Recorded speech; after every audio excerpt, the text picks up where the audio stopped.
Hello, I'm Richard Vobes, the Bold Explorer, and I'm continuing my Sussex Border Walk.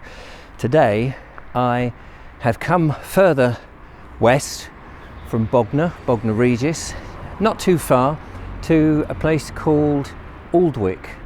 And Aldwick used to be, if you look at old maps, a very quiet rural place by the sea, but also surrounded by farmland, and there was just a few farm buildings here before you went further towards Pagham. But as Bognor grew, so did Aldwick. So I've actually started today's walk around the area a little to the north, actually, starting by the church here, which is St. Richard's. And it's a very lovely church, I think. Pevsner wasn't very keen on it, I can tell you, but we'll get to him in a moment. This is St. Richard's. St. Richard's was the Bishop of Chichester from 1244, but he had a bit of trouble getting to be the Bishop of Chichester. King Henry III wasn't keen on him, and when Richard of Witch, he was born in Droitwich in Worcester actually, when he became voted in as the Bishop of Chichester, Henry III wanted a different person, so he made it very difficult and in fact banned him from the See of Chichester.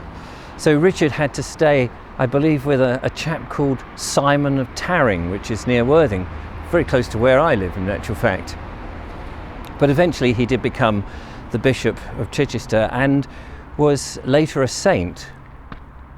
And this church has been dedicated to him. I think it's interesting because this church here, St. Richard's, is a curious church. It was the last church in Sussex to be built of stone. It was built in 1935. And as I mentioned before, Pevsner really wasn't impressed at all.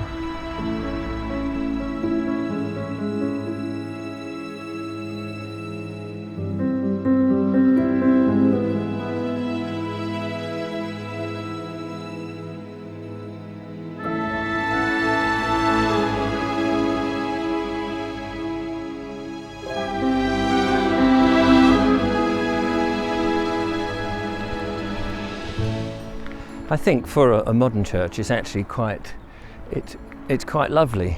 On a better day with better light it would have more charm, I'm sure, but when Pevsner came to have a look at it, he said it was the most debilitated kind of Gothic revival, and then he said horrible.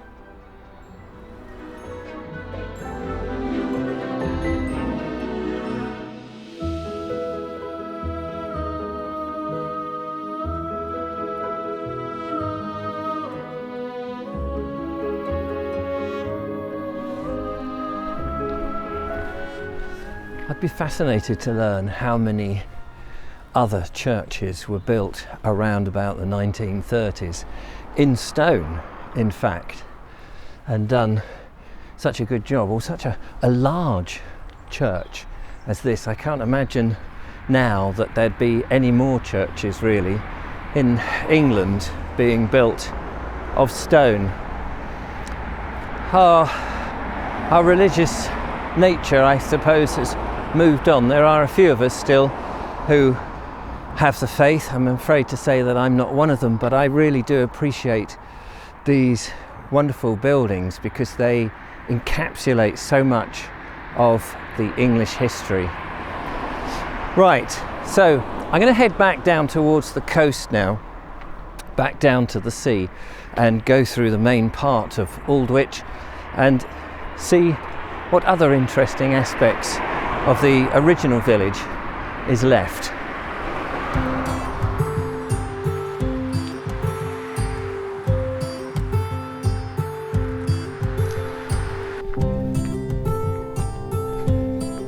As I mentioned before, Aldwych and this area, when you look at old maps, you can see what a remote and open rural farming community it must have been. And now as I walk along, the old maps that I was looking at were from, I don't know, 1914, something like that. Now you can see that we've got a lot of infill of houses on the old land, whether it was no longer commercially viable to farm, or whether farmers were just made offers that they couldn't refuse, who knows. But whatever the case is, it's no longer farmland. And curious, I don't know too much of the history around here, so I'll be interested in the comments from people watching who live here, who know. This is Barrack Lane, and I wonder if there was a barracks down here at one point. You never know. Down this little lane here, there's lots of substantial houses, so very lovely place to live if you've got the cash. But on my right, which is the reason I've come down here, was just to have a look at one of the old cottages that must have been here in the days of the farm. Look at that, with its thatched roof. Absolutely gorgeous.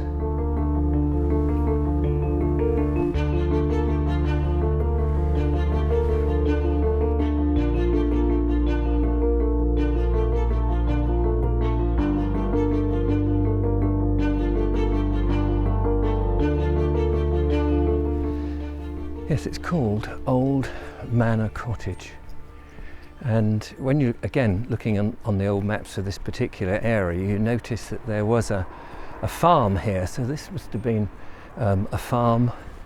I think I was just looking around to see if there was any other reference to the farm, but dotted around there are these old cottages in Aldwick. But you could probably live here and completely be oblivious to its older history. Fascinating to see it. But I'm going back onto the main road because there's more interesting things to have a look at.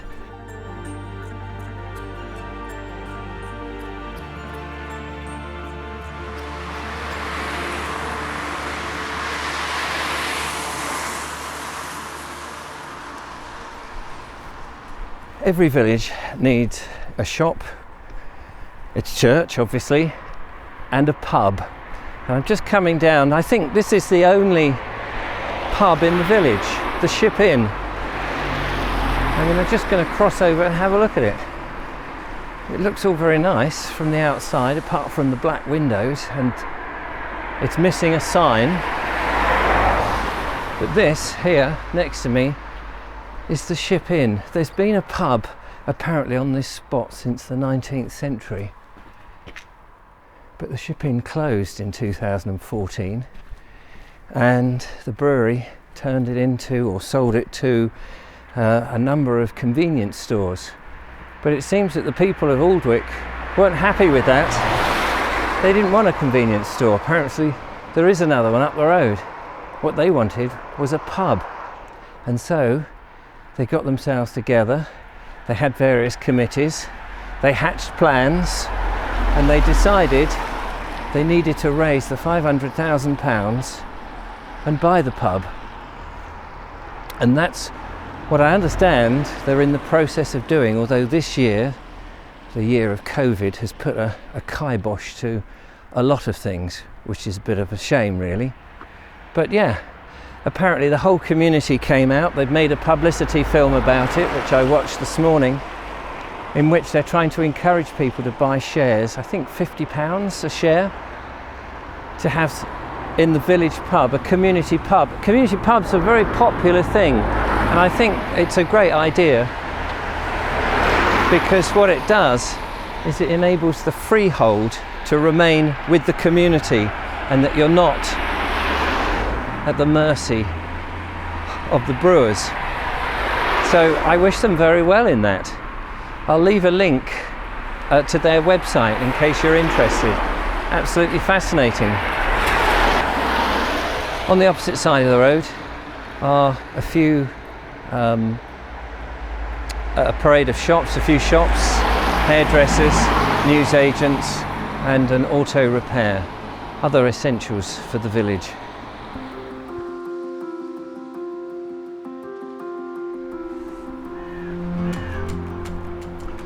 One of the things that I enjoy in making these videos is the whole exploring bit, not necessarily having to know everything about a place and just having a look round.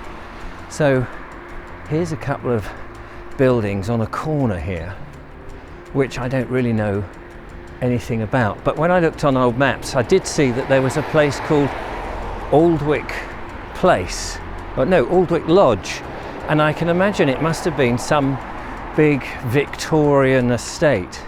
But now you look on the satellite picture, behind this wall and behind these lodge gates, I guess, it's all infill in houses, and whatever was here has now sadly gone. And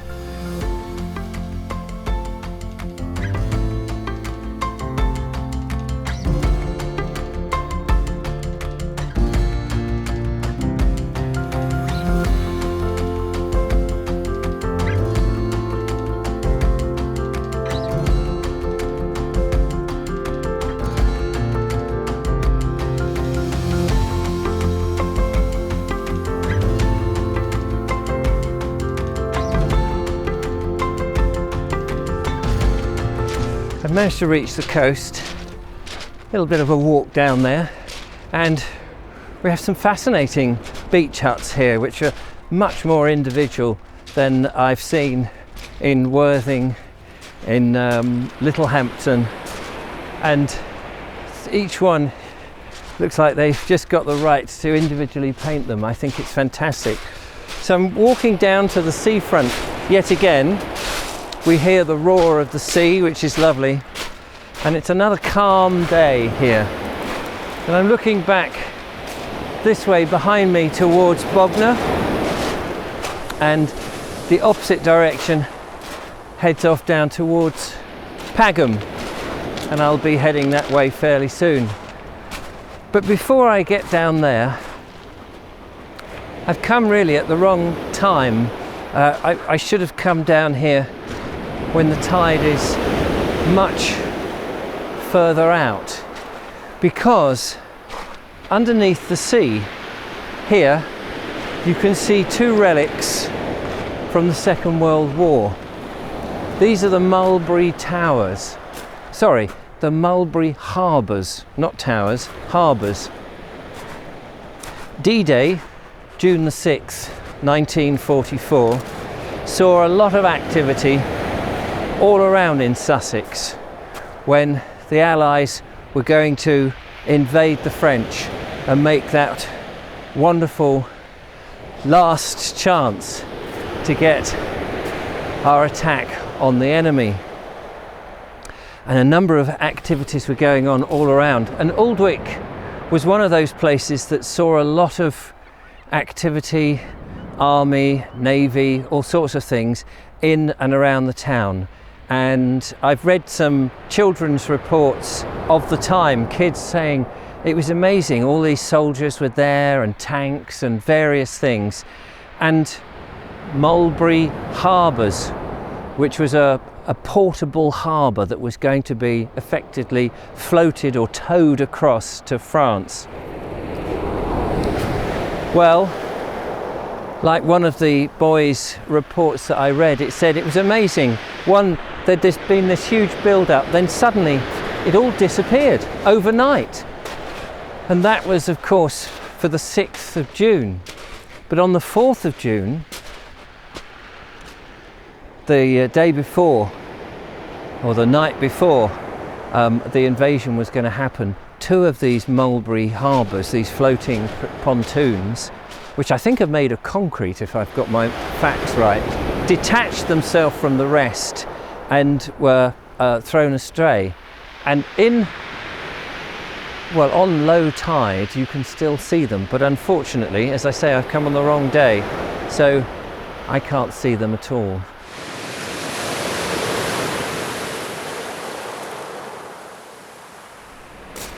Now, one of the things that I was very keen to show you down on the beach. And actually I am very grateful to a correspondent who got in touch with me and pointed me in the direction of this very peculiar looking building, which I think now is being used as a sort of garden beach hut type thing with a terrific vantage out on the sea.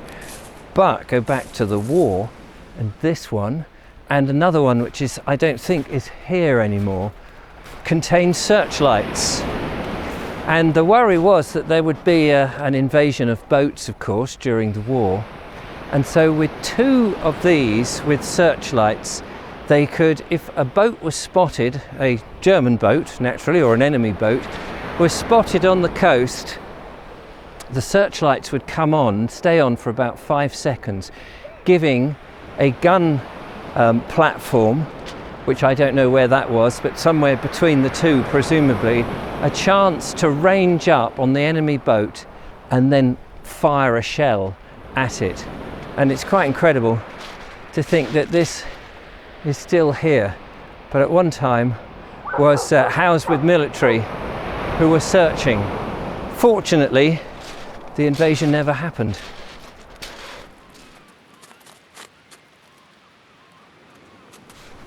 Well, I think that's about it for this video.